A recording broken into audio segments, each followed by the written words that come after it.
Halo Rebaheners, dimanapun kalian berada, bagaimana kabarnya? Kembali lagi bersama saya Yuli, sosok yang sebenarnya sudah tidak asing lagi di telinga teman-teman semua. Di video kali ini, saya akan merangkum sebuah film berjudul Troll tahun 2022. Dan saya ingin ingatkan untuk teman-teman agar nonton filmnya secara langsung, agar bisa mendapatkan pengalaman menonton film yang lebih menakjubkan. Ya udah, daripada banyak bercocot-cocot di awal, langsung saja kita masuk ke alur ceritanya. Enjoy!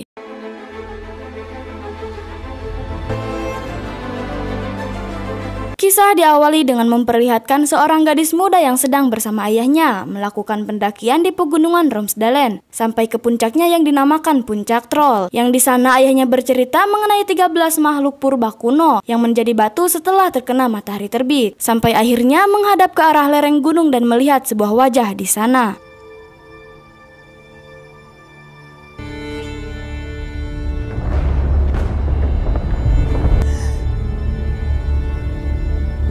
Beberapa tahun kemudian, kisah akan berfokus pada seorang wanita bernama Nora atau anak yang ada di awal film tadi, di mana ia sekarang sudah menjadi profesor paleontologi atau lebih tepatnya ahli dalam bidang perfosilan, dan sekarang berhasil menemukan fosil purba setelah bekerja 6 bulan lamanya.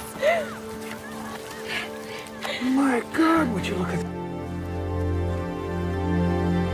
Berpindah ke tempat lain, terlihat pekerja proyek sedang membangun jalur kereta melewati Gunung Dovre, di mana ada beberapa masyarakat yang menentang akan proyek tersebut, karena dianggap akan menyebabkan kerusakan pada alam. Namun, para pekerja tetap melanjutkan pekerjaannya.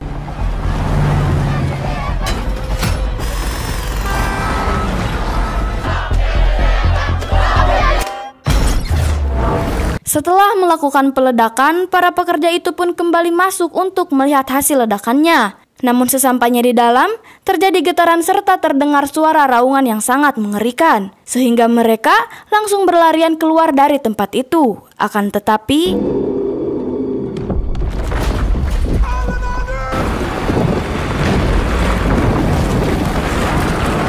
karena terdeteksi adanya getaran, markas angkatan bersenjata langsung mengirimkan 2 pesawat pengintai untuk mengecek lokasi dan menemukan sebuah lubang besar serta beberapa jejak aneh di tanah yang apabila diperhatikan seperti jejak kaki raksasa.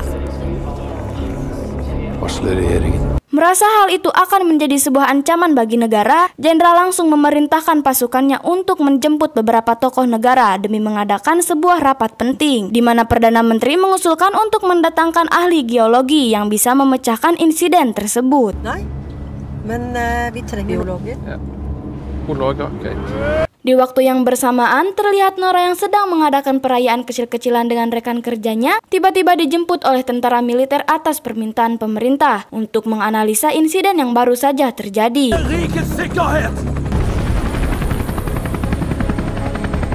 Sesampainya di Oslo, Nora disambut oleh pria yang merupakan penasihat Perdana Menteri bernama Andres, di mana Nora langsung dibawa ke dalam ruangan yang terdapat para pejabat serta para ahli lain yang lebih dulu sampai di sana.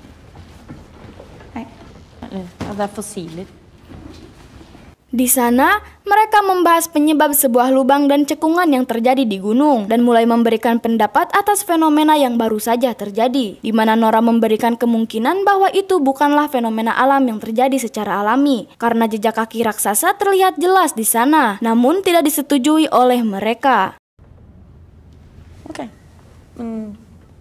Tak lama kemudian, salah satu hacker bernama kita panggil Santi menunjukkan rekaman yang berhasil ia retas dari salah satu himpunan pengunjuk rasa yang ada di TKP. Yang di dalam rekaman tersebut terdengar suara raungan disusul dengan bebatuan yang berhamburan, serta bayangan makhluk raksasa yang muncul di sana.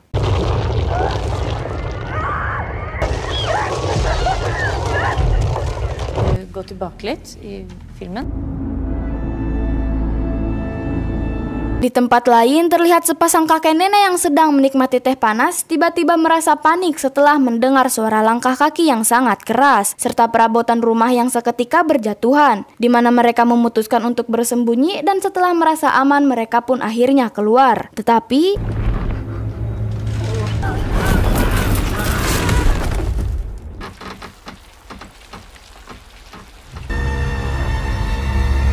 Mendapat laporan adanya pergerakan di salah satu daerah, Nora diajak pergi ke lokasi tersebut bersama Andres untuk mencari informasi di sana. Dan sesampainya di lokasi, Nora disambut oleh Kapten Chris yang merupakan komando operasi militer yang mendapatkan perintah untuk mengawasi area tersebut. Di sana, mereka melakukan interogasi dan mendapatkan beberapa penjelasan bahwa mereka juga tidak mengetahui dengan jelas apa yang terjadi terhadap rumah mereka. Namun sebelum hal itu terjadi, mereka yang sedang berada di dalam rumah seperti mendengar raungan menyerupai irama, serta merasa diteduhi oleh sesuatu yang sangat besar.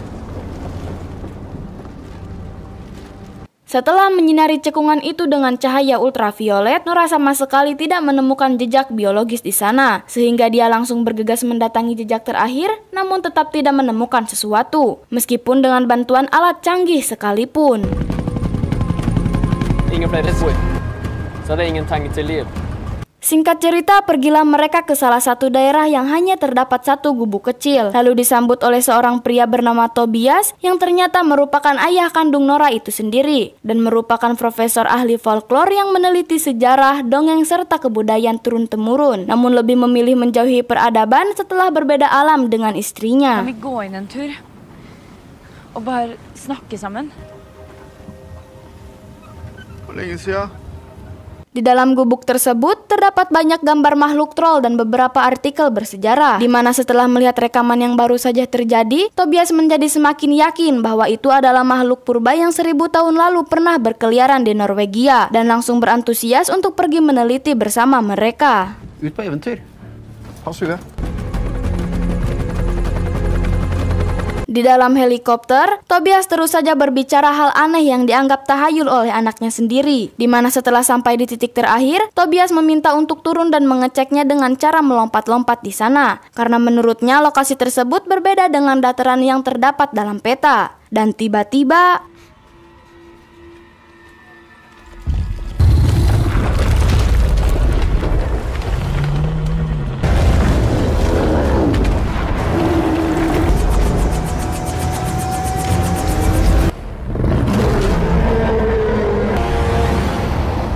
sesampainya di camp militer, mereka langsung memberikan laporan serta rekaman pada pemerintah, yang mana Tobias dianggap gila dan mendapat makian karena menyebutkan bahwa itu merupakan makhluk troll, di mana Perdana Menteri langsung menyerahkan operasi penyerangan kepada militer untuk menghancurkan raksasa tersebut. Sebelum pemberangkatan, Nora memohon kepada Chris untuk ikut bersamanya demi penelitian, di mana Chris dengan baik hati pun mengizinkan dan langsung bergegas ke lokasi tersebut.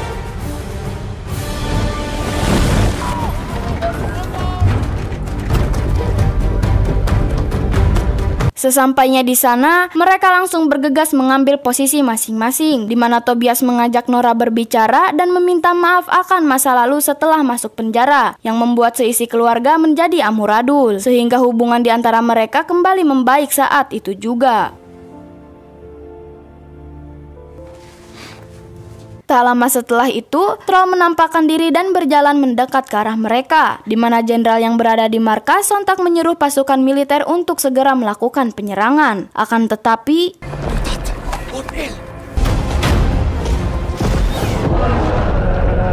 menyadari serangan yang militer berikan sama sekali tidak berpengaruh terhadap makhluk yang terbuat dari bebatuan, Tobias mencoba cara lain untuk menangkapnya serta menyuruh tentara menghentikan serangan. Yang ternyata cara itu sangat efektif membuat troll berhenti melawan.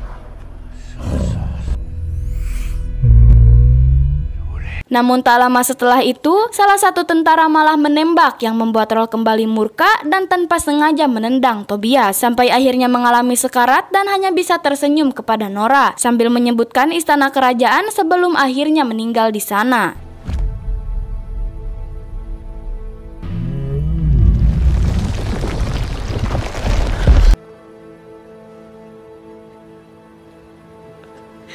Keesokan harinya, Chris memberitahu Nora bahwa troll telah terlacak berhenti di sebuah lembah dan tak lama lagi akan dilakukan penyerangan. Di mana Nora yang sedang membuka catatan peninggalan si ayah pun akhirnya menemukan informasi yang berkemungkinan bisa menghentikan makhluk tersebut. Sebelum keberangkatannya, mereka bernegosiasi dengan pemerintah untuk menghentikan makhluk tersebut dengan menggunakan sebuah lonceng. Yang hal itu tentu saja menjadi bahan tertawaan bagi mereka yang tidak mempercayai hal konyol seperti itu. Di mana Chris memilih untuk memberi dukungan penuh atas usulan yang diberikan oleh Nora, karena menurutnya hal itu sangat patut untuk dicoba. Berpindah ke tempat lain, terlihat warga yang ada di sana sedang healing bersama keluarganya di sebuah taman wisata. Yang tak lama kemudian, hal itu pun berubah menjadi sebuah kepanikan setelah munculnya sosok makhluk tinggi besar yang tiba-tiba ngejanteng di sana. Sehingga pihak militer langsung hadir untuk mencoba mengalahkan makhluk itu. Akan tetapi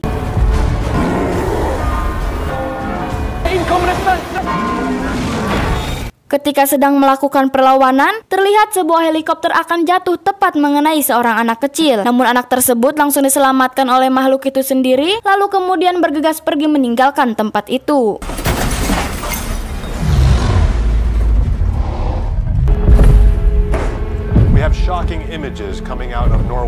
Kemunculan makhluk tersebut menjadi sebuah berita besar yang sangat menggemparkan Norwegia, di mana warga di sana menjadi sangat ketar-ketir terkait makhluk menyeramkan tersebut, yang sekarang terdeteksi sedang berjalan menuju ibu kota negara.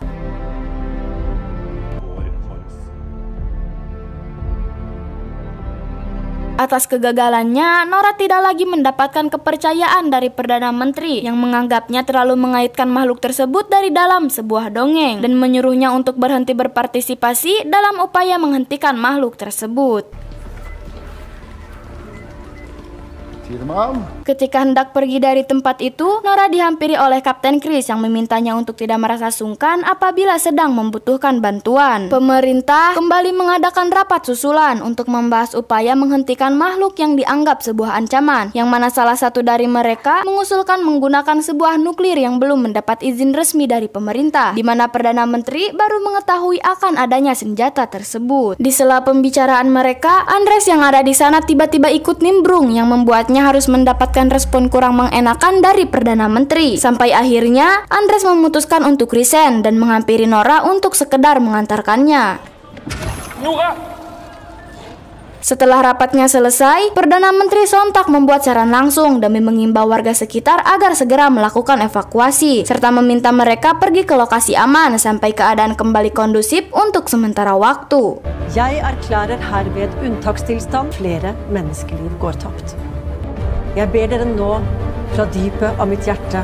Di dalam perjalanan, Nora kembali membuka catatan ayahnya dan menemukan sebuah kata sinding yang sama sekali tidak dimengerti olehnya, di mana Andres memberikan pendapat karena mengenal seorang pejabat yang tinggal di kerajaan dan memiliki akhiran nama sinding tersebut. Nora yang sekarang mengerti akan apa yang dikatakan olehnya yang ternyata tertuju pada sesuatu yang terdapat pada istana kerajaan, langsung menyeru Andres untuk putar balik dan tancap gas pergi ke tempat tersebut.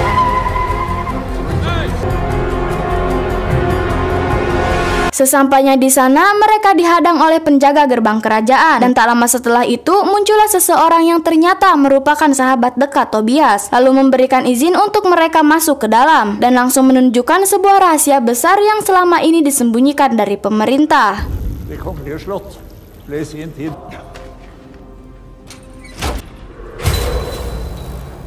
Alangkah terkejutnya mereka ketika melihat berbagai tengkorak raksasa yang berada tepat di bawah istana. Sampai akhirnya terungkap fakta bahwa kerajaan Oslo tepat dibangun di atas kerajaan troll yang ternyata dibantai oleh manusia, dan hanya menyisakan satu anak raja troll yang dibiarkan tetap hidup dan sekarang terbangun untuk kembali ke kerajaannya. Setelah mengetahui akan fakta tersebut, Nora mempunyai rencana dan meminta bantuan kepada Kapten Chris untuk menyiapkan beberapa lampu sorot berukuran besar dan menyimpannya di atas bukit. Yang hal itu tentu saja dipercayai oleh Chris dan langsung bergegas untuk menyiapkannya. Di tempat lain, para pejabat negara yang sudah kehabisan akal untuk menghentikan makhluk yang kebal terhadap serangan, akhirnya Perdana Menteri terpaksa memberikan izin kepada kepala pertahanan untuk menggunakan nuklir karena sudah kepalang tanggung, meskipun sebagian Norwegia akan hancur akan ledakannya.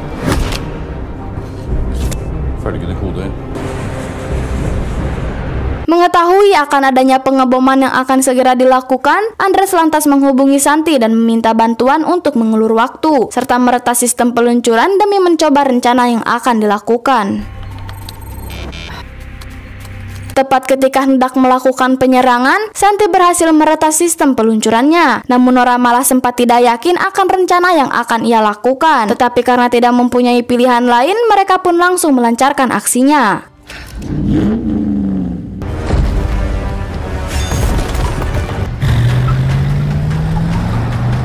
Teralihkan setelah melihat tengkorak mendiang almarhum keluarganya telah dibawa kabur, makhluk tersebut akhirnya murka dan aksi kejar-kejaran pun tak terhindarkan lagi.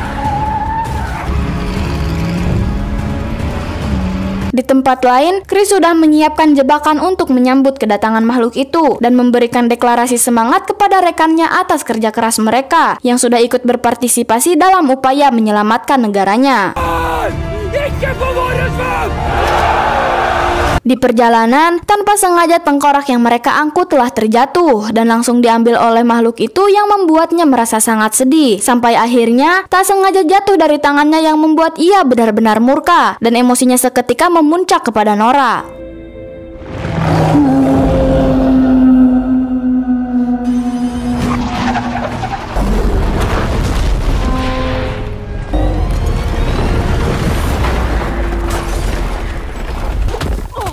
Beruntung sesampainya di sana, apa yang telah mereka rencanakan telah membuahkan hasil, di mana makhluk tersebut seketika terhenti dan merasa sangat kesakitan setelah dikelilingi oleh cahaya LED ukuran jumbo yang sama sekali tidak dijual di pasaran.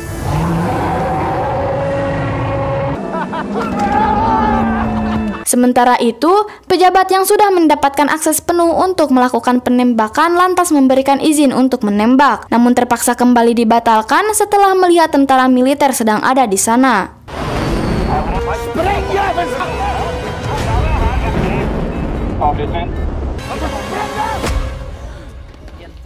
Merasa berlebihan karena telah melakukan hal tersebut, Nora lantas mematikan semua aliran listrik yang membuat makhluk itu terlihat sangat kesakitan dan menyuruhnya untuk segera pergi kembali ke pegunungan. Tetapi Vi skal ikke jage deg, bare gå!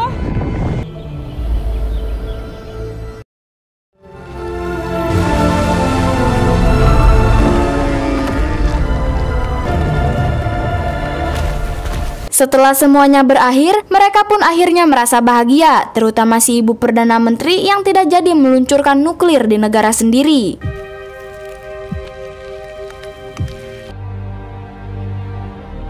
Tamat. Gimana teman-teman, seru gak filmnya? Maaf ya kalau masih ada salah-salah dikit, soalnya masih dalam tahap belajar. Jadi mohon untuk dimaklumi. Intinya untuk teman-teman semua, jangan lupa nonton video selanjutnya ya. Terima kasih.